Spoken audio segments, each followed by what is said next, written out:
what tends to be the case is that the people who are on furlough are the ones who are actually dealing directly with our customers. And so they're being told in very mixed messages sometimes, well, you're not needed right now, and therefore you're less integral to the survival of the company. And yet when the customers turn up, you are pivotal to the survival of the company. And it's a very mixed messaging. So one of the biggest things when we think about staff rather than customer experience is how to re-engage staff. Welcome to the AttractionPros Podcast, where we discuss the latest trends and challenges facing the attractions industry today. We chat with some of the top leaders in the field and provide resources that will help develop your career in this great industry. I am Josh Liebman. I am obsessed with the guest experience and helping attractions make that their top priority for success. And I'm Matt Heller. I am passionate about organizational effectiveness, leadership development, and employee engagement. Now sit upright, hold on tight, and get ready for the AttractionPros Podcast. Hey, Matt, how's it going? It's going great, Josh. How are you? I'm doing really well. I'm excited for the ShowUp Trade Show 2021. How about you? I am super excited. You know, this is something that has been building for a long time. Bob has been working on this for a long, long time, just really working his butt off. And, you know, it's finally come to fruition. And I'm really happy for him because of all the work he's put into it. But I'm also happy for all the people that get to experience this really cool new platform. Mm-hmm. And a quick shout out to Bob, because we really want to show our appreciation for all he's done and him and his team and setting it up. And just a quick plug, we had Bob on the podcast. Can't remember the episode number, but since you're listening to this episode, go and find our interview with Bob Cooney. It's from, I think, a couple of years ago now. We talk all about, the future of VR and where it's going. It was just a great chat that we had with him. So definitely worth checking out while you're here on the AttractionPros podcast platform. And really, that conversation was a great springboard to the relationship that we've built to be able to now be on his platform for ShowUp. And, so many great people are here for the conference. Of course, we couldn't get together in person, which is a bummer, but so many great people are showing up to look at this, the world of VR and the world of family entertainment centers in virtual space. So we're super excited to have everybody on to just ask questions and see where the conversation goes. I'm looking forward to it. I would say let's jump in so we can show up. Well, hello to the six of you. JT Harrington, how are you doing? We're doing great. Actually, I can't wait to hear how Matt's doing. I am fantastic. Thanks for asking. You're in a slightly different spot than normal. I have changed things around in my office quite a bit. So back where that chair used to be where my desk was. Yeah. So that chair used to be right here. I'm in like a little kind of alcove, if you will. Okay. That used to have a bunch of cabinets. I took those down. I put up some soundproofing, and so I'm at a stand-up desk now. Nice. You know, I actually I turned my desk into a stand-up desk the other day, and maybe I'll do it again today. Did you do that for your webinar? I did. And thanks to my new vacuum cleaner, it's the perfect size to give That is awesome. So for those of you who are joining us and watching this, you are seeing the behind the scenes, how Josh creates a stand-up desk. How exciting. There you go. It's the insider information. Charles, hello. Hello from... or hello to Madrid. Buenos noches. 7 p.m.? Is it dinner time there? You're making me hungry talking about dinner time. Yeah. I didn't really eat an official lunch. We're coming on the 12 o'clock hour here in Central Standard Time, Chicago, Illinois. Now, what's more important than that even is that if you don't know, Josh is a brand new father. Jacob is just about a month old, or is he? Just over. He'll be 6 weeks. He's over a month old. Yeah. So really, the feeding schedule is about Jacob, I'm guessing, more than you. Yes, he's on a good track. He's well taken care of from that standpoint, but it's about mom and dad making sure we take care of ourselves. Exactly. Yeah. For the most part, we've been eating dinner in shifts so that one of them's on baby duty. Thanks, JT. Appreciate it. Oh, it's still afternoon in Spain. All right. Yeah, get some sleep. Yeah, there hasn't been much sleep lately. Thankfully, we've been tracking his sleep every night, obviously, because we wake him up or he wakes us up, and we're getting progressively some longer and longer stretches. And it's kind of funny that like multiple times over the last like few weeks or so, I've looked at how long he slept and I was like, wow, that's the longest he's slept in one stretch in his entire life. And it's funny to say that like multiple times in a row. It's like, he just slept 6 hours. Wow. That's the most sleep he's gotten his whole life. Well, this is a human that you will officially know for his entire life. Yeah. Right? Yeah. Up until a certain point, I guess. Hey, Wayne from Santa Barbara. How are you? Good to see you. Scott Carson, where are you from? I know him. Good morning to Denver. Still another hour and 1 minute of morning in Arvada, Colorado, right? So if the people don't know us, we have been hosting a podcast for a little over 3 years, and I am always impressed that Josh knows his time zones. Me too. Someone will say, hey, I'm calling in from the Philippines. And he's like, it's 6 o'clock in the morning there right now, isn't it? It's like this crazy, what do you call it? Savant. Clock. You're a time code savant. Yeah. Yeah. Tom Dugan is here from Omnico. Glad you're here. There we go. Yeah. All right. Hey, Wayne, we'll see you. I'll sit in on one of your podcasts. I didn't even know you had podcasts. That sounds interesting. Well, let's give a shameless plug here. It's on Apple Podcasts. It's on Spotify. It's on YouTube, and it's the AttractionPros Podcast. You can also find it at AttractionPros.com. I'll check it out. Yeah. From our home office in Santa Barbara, California, due to the COVID, but we have a welding shop in Ogden, Utah, and other facilities around the United States. Nice. It takes a national effort to make these trampoline parks. Absolutely. I would imagine. Yeah. What company, Wayne? Our company is Trampolines Unlimited, Inc. We're actually the oldest manufacturers of trampolines in the United States. Nice. That's awesome. Our latest, forte has been making trampoline parks, which actually extended us to installations around the world. Probably been on just about every continent. I haven't thought about that. I think we haven't been to Africa or Antarctica.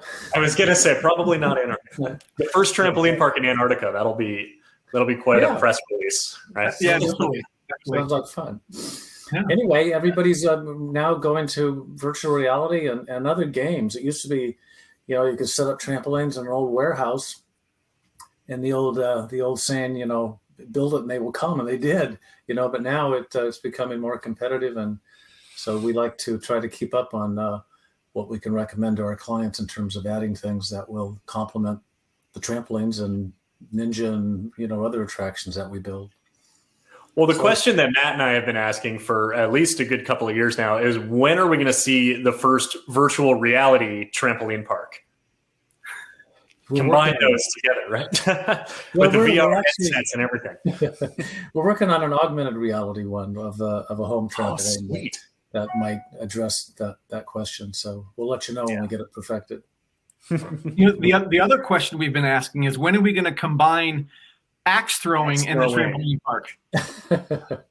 Yeah, we had a request for a club in Flagstaff that was doing that, and so we were someplace, I think it was Oxnard Oceanside, California, and we were walking around and axe throwing. Oh my gosh, people are doing that, and it's not as crazy as you might think, but still the idea of picking up an axe and throwing it,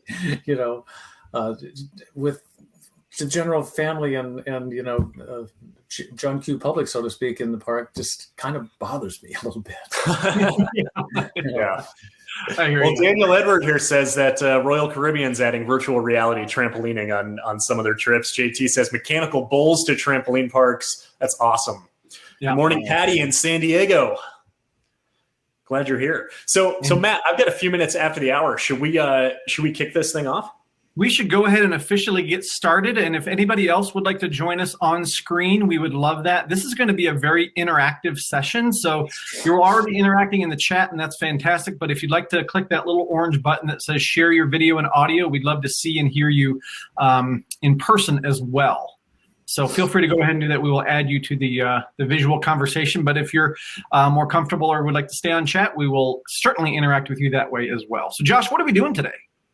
We are, well, should we do a quick few seconds of silence and then jump into this, and then we'll say what we're doing, or what do we? I mean, we want to set this up first, or I mean, we could just launch right in, right? Let's launch. Let's do it. All right.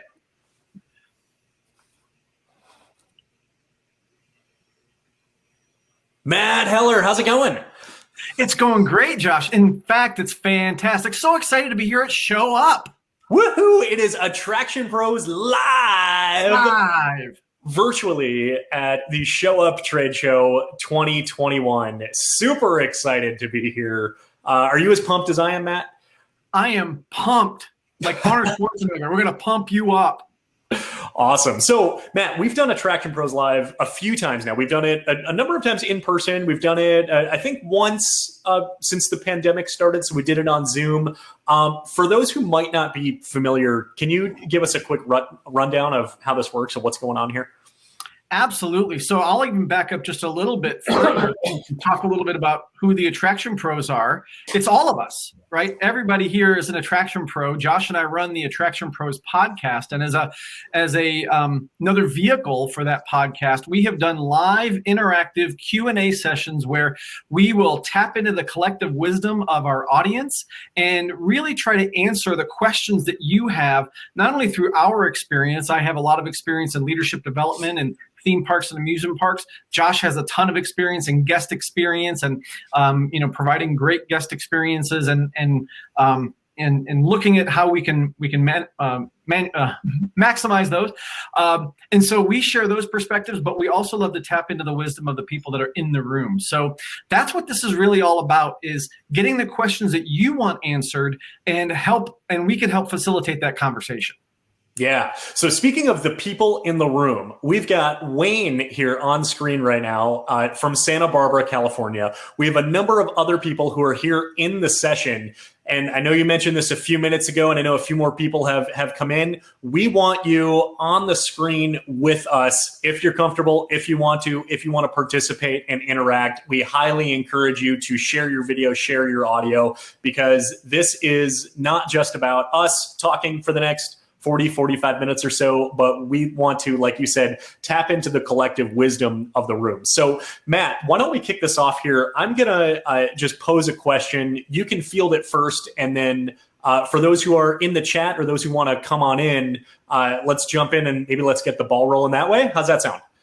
That sounds great. And by the way, I think it was Joe who just asked to come in, and I thought I hit the button correctly to bring you in, Joe. So I don't know if you rescinded your request, but come on back and we'll try to get you in. Here come a couple of people more. Joe is off in cyberspace somewhere. There we go. Here comes a couple. Mark coming on in too. Awesome. Cool. Excellent. What's up, guys? Yeah, good to see you. All right. Daniel, how are you? Very well, thank you. How are you? All right. Great. Okay, so Matt, let's kick this off here, and let's talk about leadership for a second, and let's talk about maybe some challenges that leaders within. We talked about trampoline parks, family entertainment centers, attractions industry, and maybe some challenges going into 2021. I know we're already 1/12 of the way through, but what do you anticipate are going to be some of the largest either barriers or challenges or roadblocks that leaders are going to be facing this year? I think one of the big factors is getting their staff back on track. And I've been talking to a lot of my clients about this because, in 2020, we kind of got in this survival mode. And how do we deal with the pandemic? How do we deal with all these new policies and procedures that are coming at us? And I think we got kind of in a I'll take it when it comes, I'll figure it out and then make it happen. And this year, I think a lot of operators are really hoping that they'll get back to some sort of normalcy, even though we'll still have masks and distancing and some of those procedures are still in place and certainly the extra cleaning. But I think from a staff perspective, people are really looking to get back to, okay, how do we make sure that they're really providing a great experience for our guests? How do we make sure that they are working together as a team and get out of survival mode and get into thriving mode? And that's what I've been talking to quite a few people about. So I would love to hear from the people either in the chat or that are with us right now, either Wayne or Joe or Daniel or Mark. What are you guys seeing also from a leadership perspective that you think is really affecting things as we go into 2021? It seems to be a state-by-state type decision. I'm sure it probably extends to the world in terms of when you open back up and how you open back up. And certainly the clients that I have, but let me back up just a little bit. I don't run a trampoline park. We build trampoline parks, and we have clients pretty much all over the world, as I mentioned earlier. We built a lot of the rock and jump parks, which of course now is owned by Circus Tricks. But anyway, I don't own a trampoline park, but we have people in different parts of the country that are asking that question. And it's how do I assure my public that's coming and bringing their children and whatnot that they are safe from being infected in the park and social distancing and all that. And then other clubs like California, they're still closed versus Texas are opening back up and trying to, get new parts and address those questions. So it's pretty different depending on your locality. And I think one of the really tough things with that, like you mentioned, in California, so many of the parks are still closed versus if you look at, say Florida, majority of everything seems to be open. And then a lot of the operators, particularly, the trampoline park space or any, multi-unit operator probably is trying to navigate multiple different states, countries, governing bodies, whatever it is. And I think that maintaining a degree of consistency is probably a huge difficulty right now. So would love to hear as far as how anyone out there is navigating these challenges. Joe, I see you raising your hand. Feel free to jump in. Yeah, so I manage a entertainment center in Florida, which is great because obviously we're open and business is booming. We're probably a little bit ahead of where we were last year. Just currently. The biggest thing for us, for the whole process throughout the whole pandemic is just to be honest.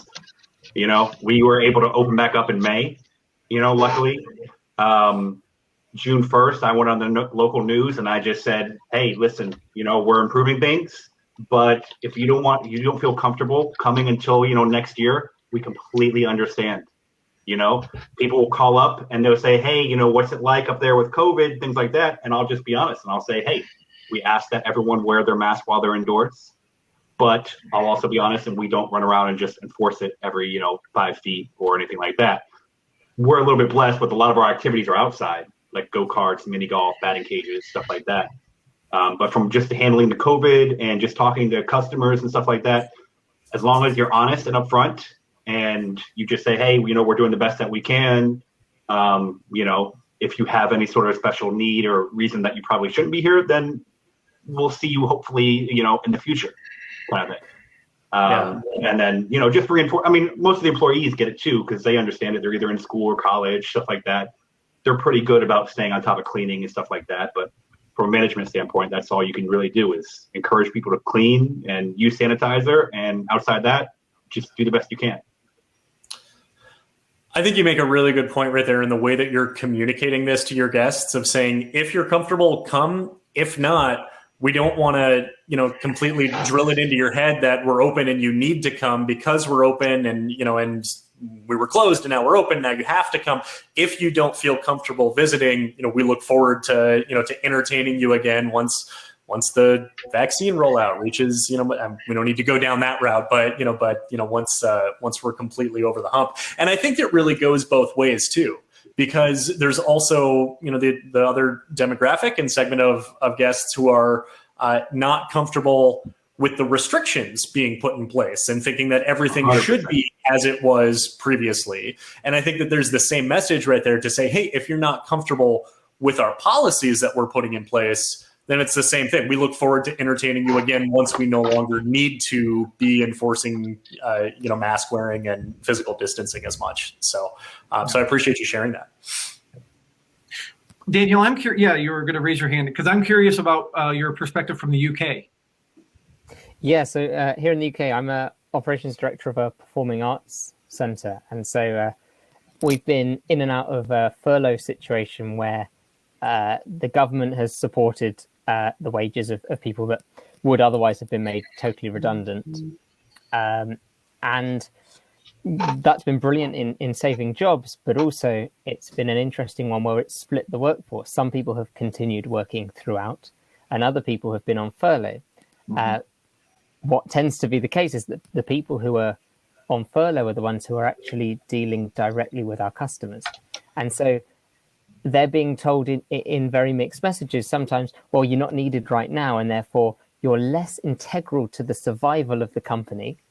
And yet when the customers turn up, you are pivotal to the survival of the company. And it's a very mixed messaging. So one of the biggest things when we think about staff rather than customer experience is how to re-engage staff and make people realize how valuable they are, and to see it as an inspiring opportunity if there can be something in that, rather than something which many staff are saying has actually been a very demoralizing experience. So Daniel, how have you done that, working with those folks and trying to get them reestablished and re-inspired to come back? We've actually turned the entertainment around and pushed it towards the staff more than our customers. There are rules that change every 10 minutes. I'm sure it's the same in many countries, but to keep up to date with all of the different rules for when we're allowed to have people on site and when we're not allowed to have people there.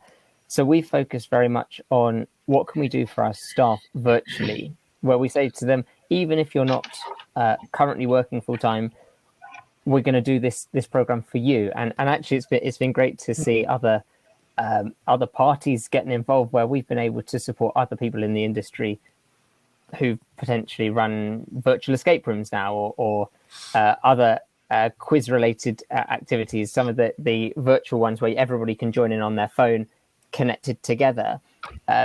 We do it for our guests, but we do it for our staff now as well, which has helped people remember who they work with. Because at the end of our first lockdown, we're currently on lockdown number 3. But at the end of our first lockdown, we had a case where a large number of staff couldn't remember other members of staff's names. And we realized that was going to be a problem when we reopened. Excellent.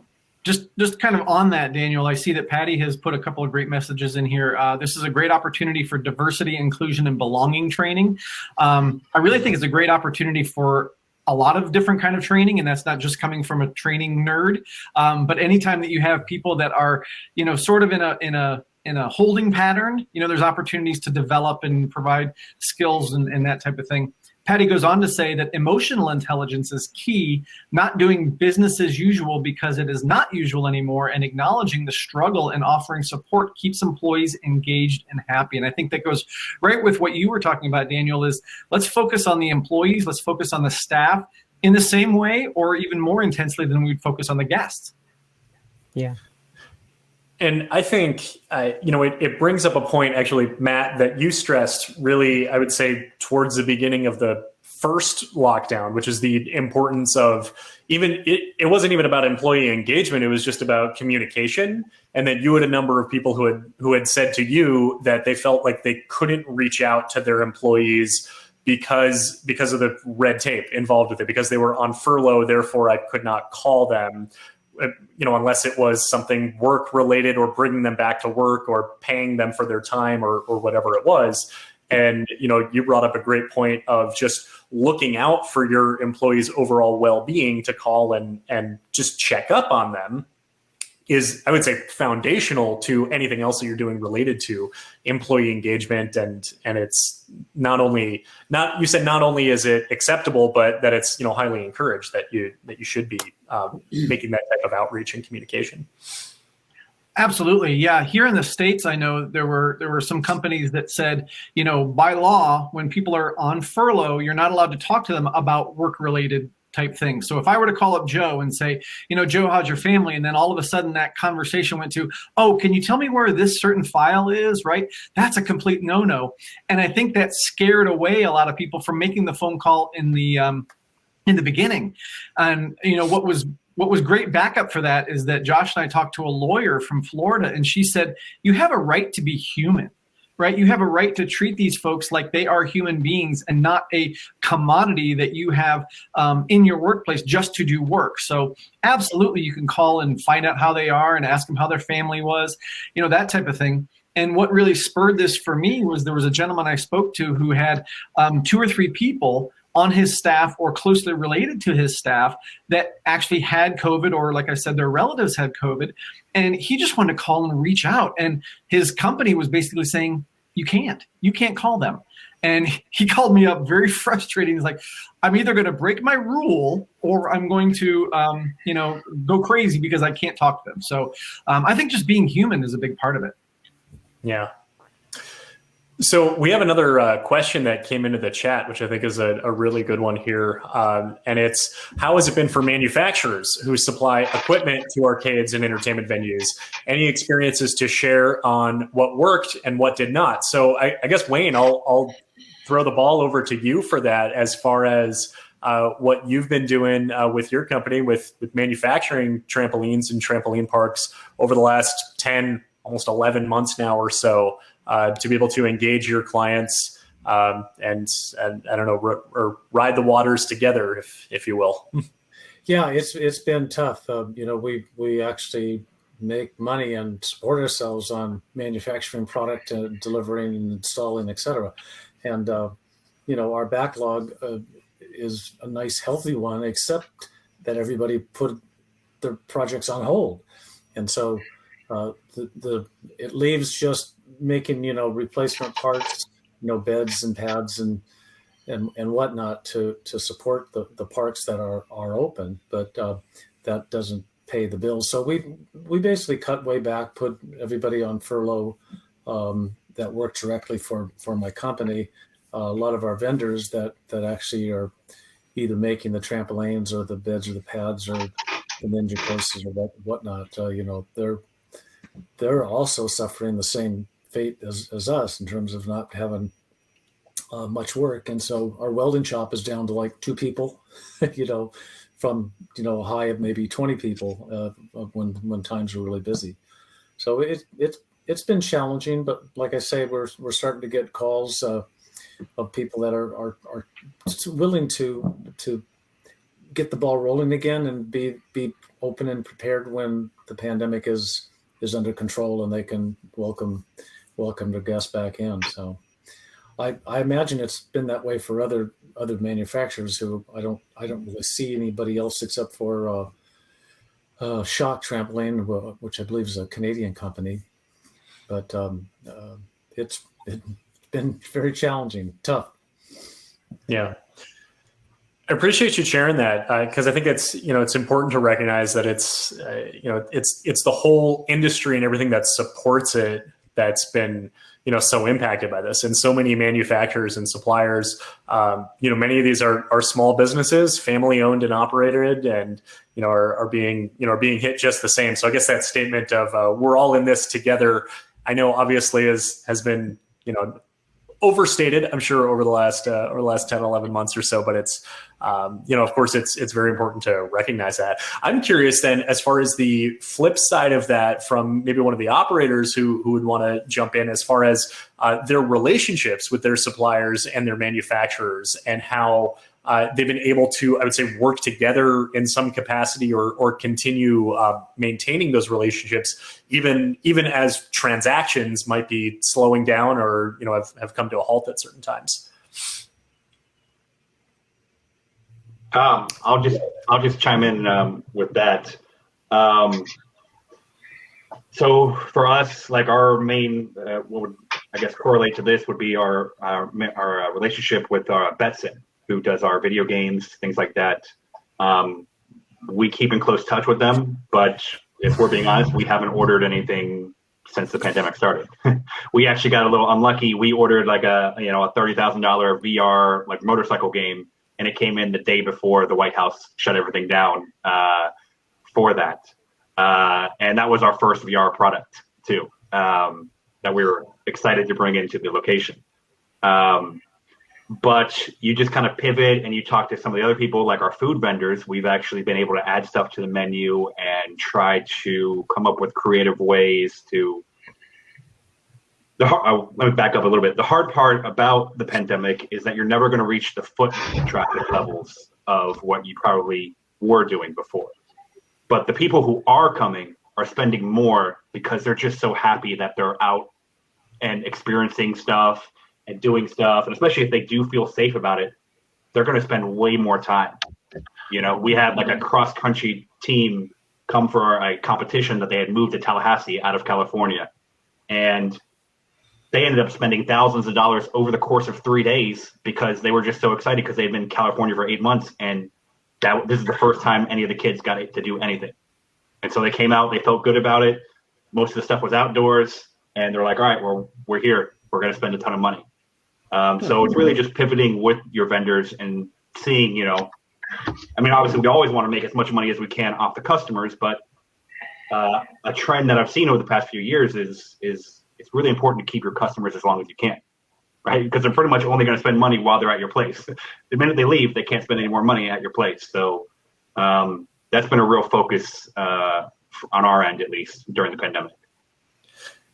So I'm curious then about finding that equilibrium, that you have less people but a higher per cap or a higher average spend, and trying to find the balance and get it close to pre-pandemic revenue levels while serving a smaller audience. So curious as far as to learn about any creative initiatives taking place to increase per cap without alienating your demographic and having it be off-putting as well. Well, the good news is, at least for us, is we were prepared for that because I've been noticing that I've been in the business about 15 years, and I would say in the past 10 years, it's just been continually trending towards that.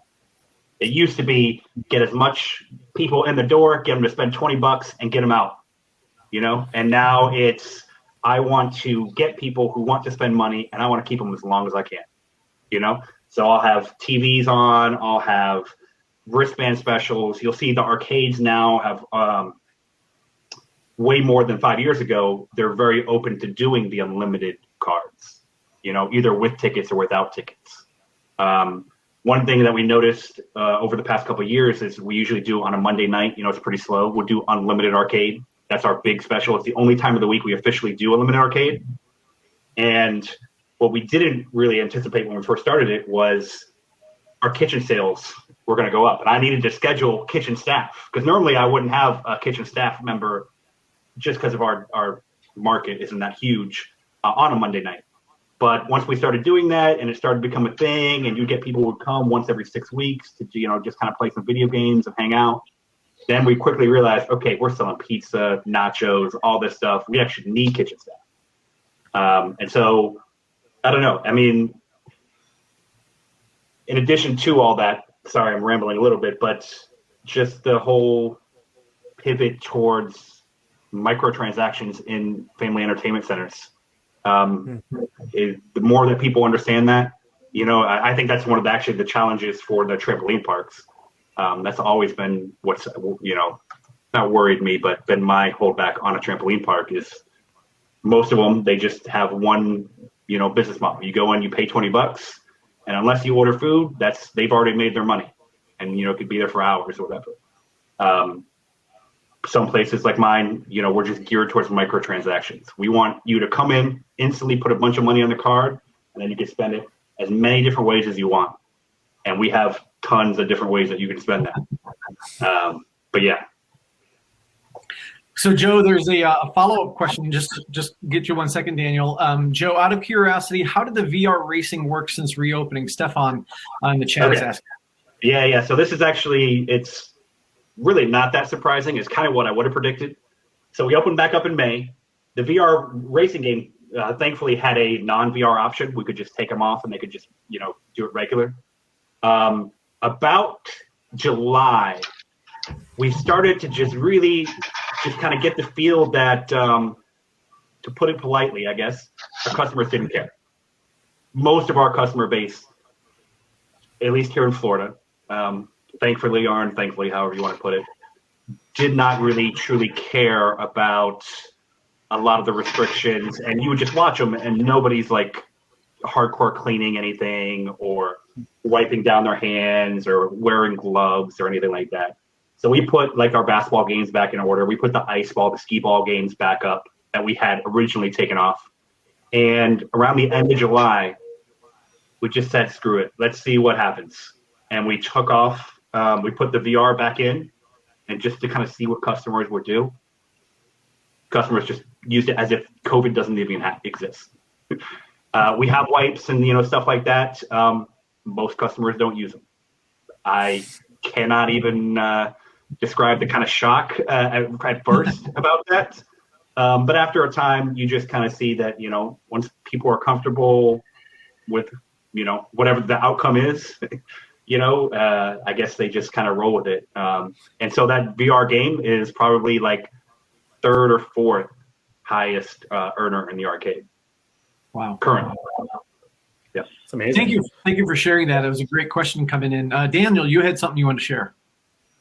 Yeah, I wanted to jump in on something that Joe mentioned earlier, how people are now spending more in many ways, and we're seeing the same on not all of our revenue streams, but significant revenue streams have gone up, and I love psychology. It was what I studied, and I think it just comes down to us capitalizing on the scarcity principle. We're rarer now.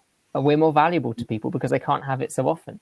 So when they want it and when they've suddenly had the opportunity to get it, they're going to make more use of it than if it was, oh, well, I can come back tomorrow.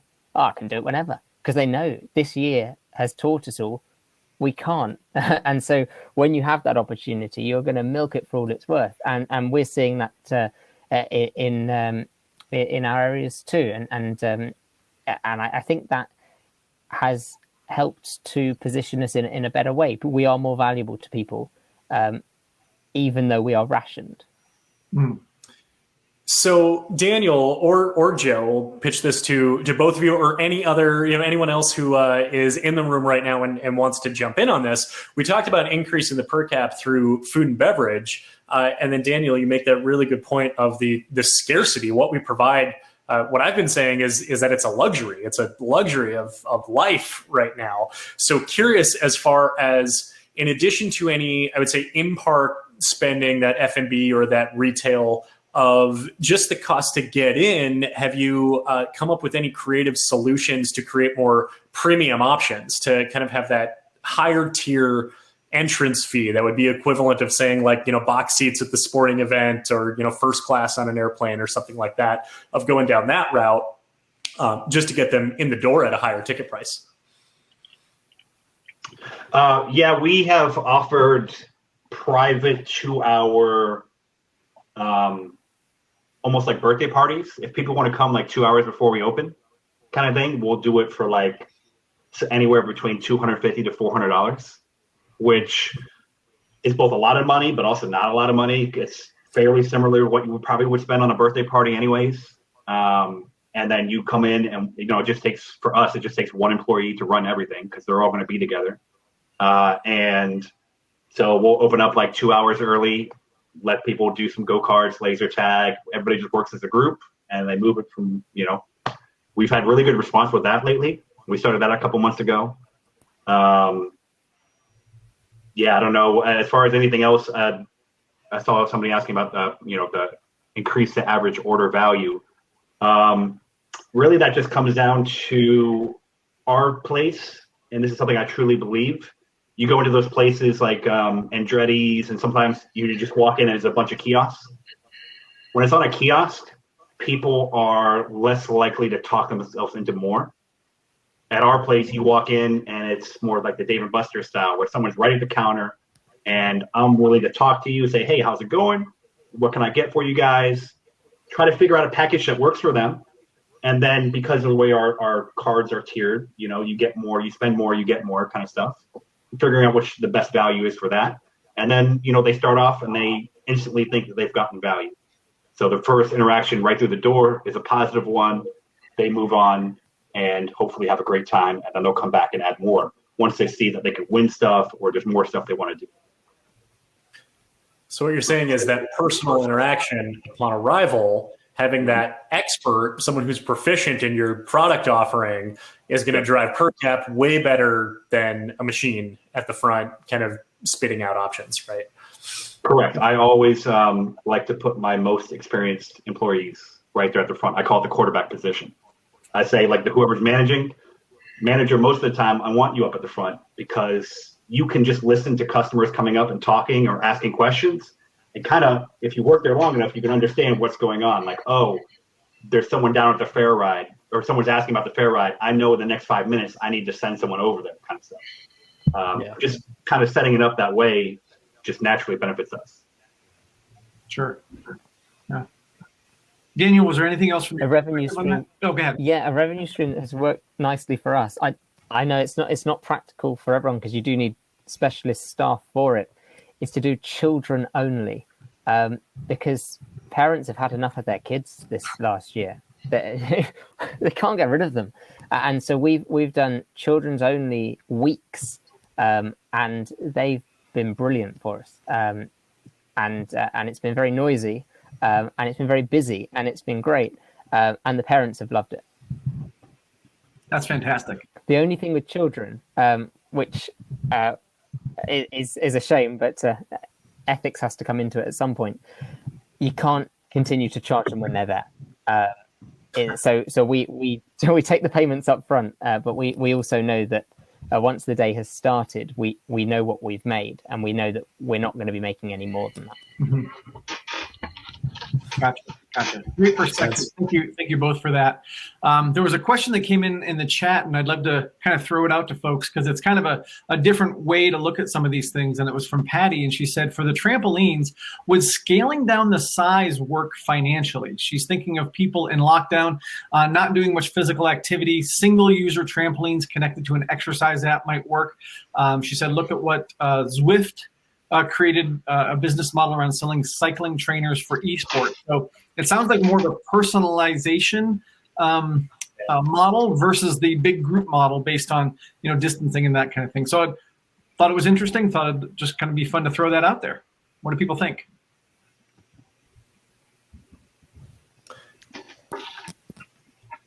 I would say that something that has inspired me. I was just jotting it down.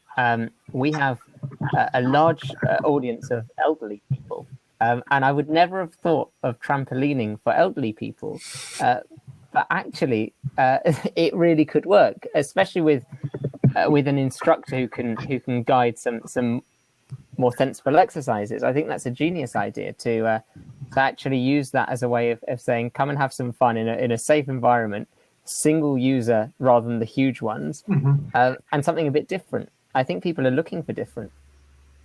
That's cool. Yeah. And I think I love the idea just of the private booking and private buyout, because you get you get the exclusivity. So there's that comfort level that someone's just there with their family or they're with their friends. And then hopefully it's a lower operational strain for what is equivalent or even higher revenue.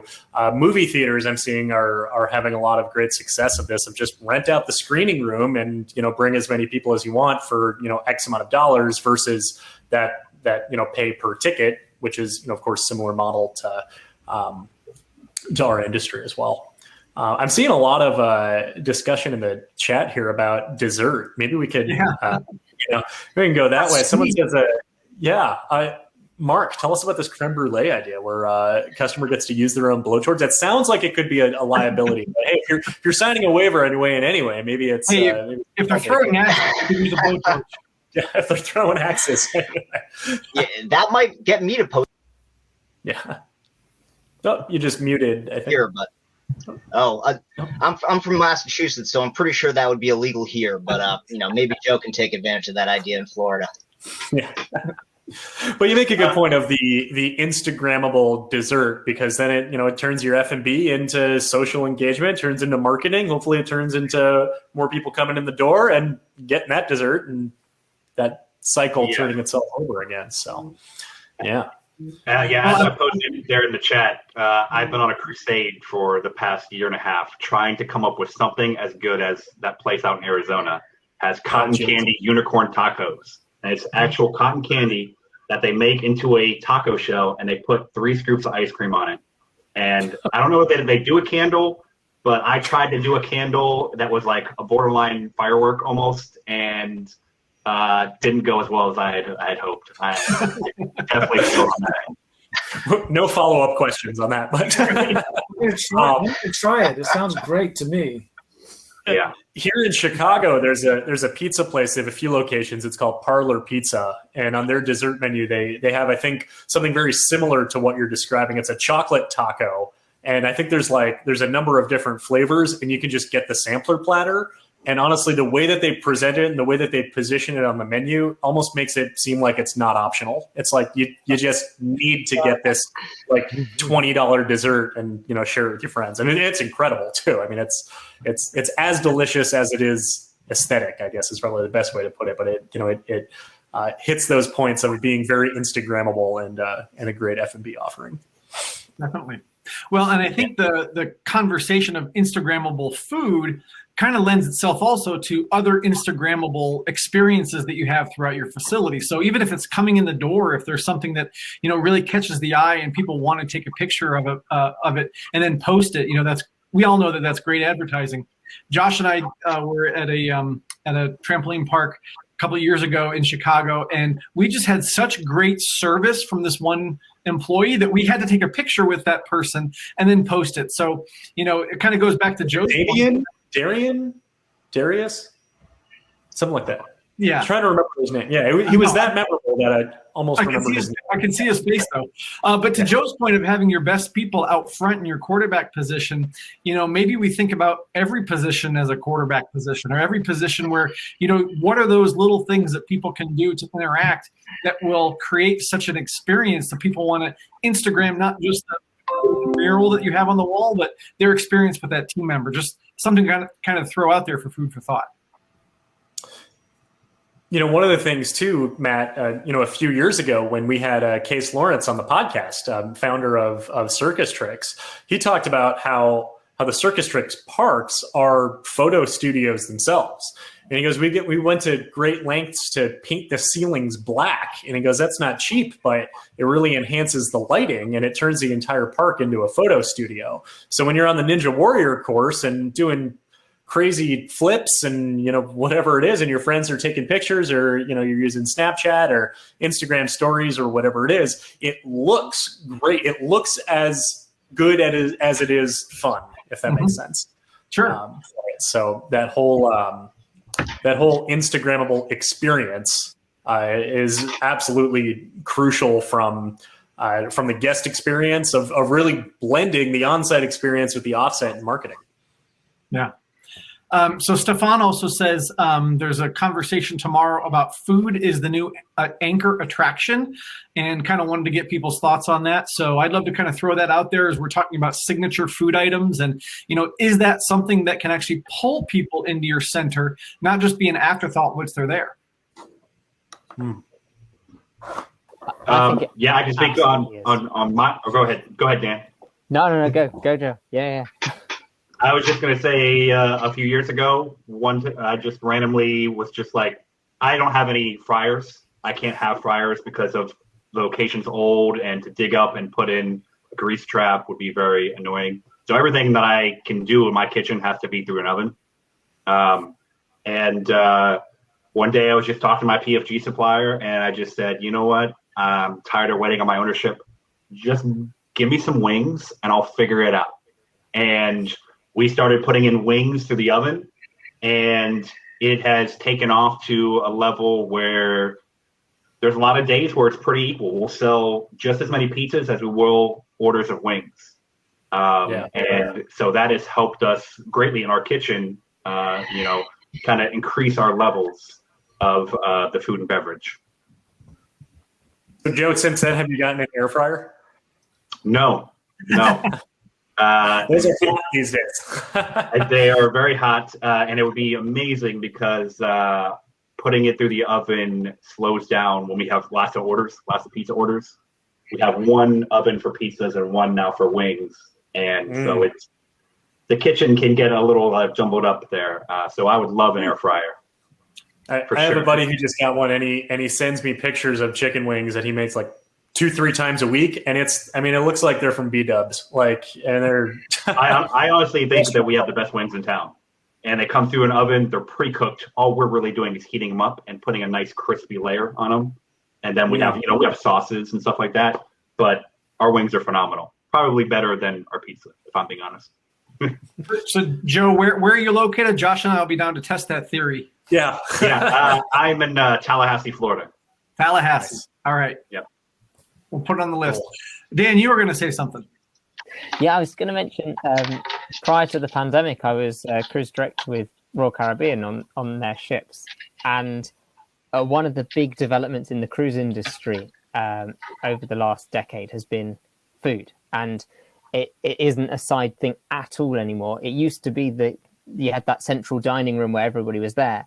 There are now themed restaurants on every cruise ship all over the place, and they're full. Even though people have paid for their food up front in advance, they're happy to pay more for something which gives them an experience. And food is an experience. And the themed restaurants pull people in, and activities and entertainment that is then connected to that theme holds people even longer. And I think that the best traditional example of this is the sports bar, because sports bars bring people in because they love the experience, the concept. They love all the activities that are connected to it. There are gambling related ones, but there are also physical related activities, and there are wings and chips and beer and all those sorts of other things. That everything feeds into the general pot of this whole experience, and it's all connected together with that food. That once your plate's empty, you just go for another one, and it holds you there. Yeah. I think that the concept of eatertainment, which I would say in 2019 was probably one of the biggest buzzwords of that year, obviously took a backseat in 2020. But I think as people start to crave more and more social interaction, I think we're going to continue to see that space explode, and it could completely redefine what an FEC is. That it could be the go-karts and the mini golf and the trampoline parks, and it could be the darts and the ping pong and pool, and I don't know, kind of resurgence of those elements being incorporated and tied together with people are going to eat, but they're going to eat and play at the same time. So I'm excited personally for how that continues to evolve and progress. So, but hey, we really want to thank you guys for being here, for adding some great discussion. Everyone in the chat really appreciate everyone's input and everyone's questions and comments there. Any final thoughts or lasting messages? I know we're just going over time right now, but want to make sure we can tie this up nicely. So any final thoughts from anyone? No, but great input. Just a great presentation. I'm glad I joined. Looking forward to finding out about your podcast too. So send me an email on those. We will, and you're on it, Wayne. So yeah, this is going to go up around the middle of February, and this is always fun to do this Attraction Pros Live, especially when we're not able to meet in person. Being able to have platforms like this, we want to thank ShowUp. We want to thank Bob Cooney so much for inviting us and allowing us to be able to collaborate like this. and be able to get together and share amazing ideas. So we want to wish you all the best of luck. We hope 2021 just really evolves into an incredible year as we start to put all this behind us. I know we've still got a long way to go, but hopefully sooner rather than later, things will be not just back to normal, but better than normal and surging into the future. So thank you all so much for being here today. And just remember, we are all Attraction Pros. Thanks for listening to the Attraction Pros Podcast. Make sure to subscribe so you can tune in when new episodes release. And even better, please leave us a review on iTunes. For more information, visit AttractionPros.com.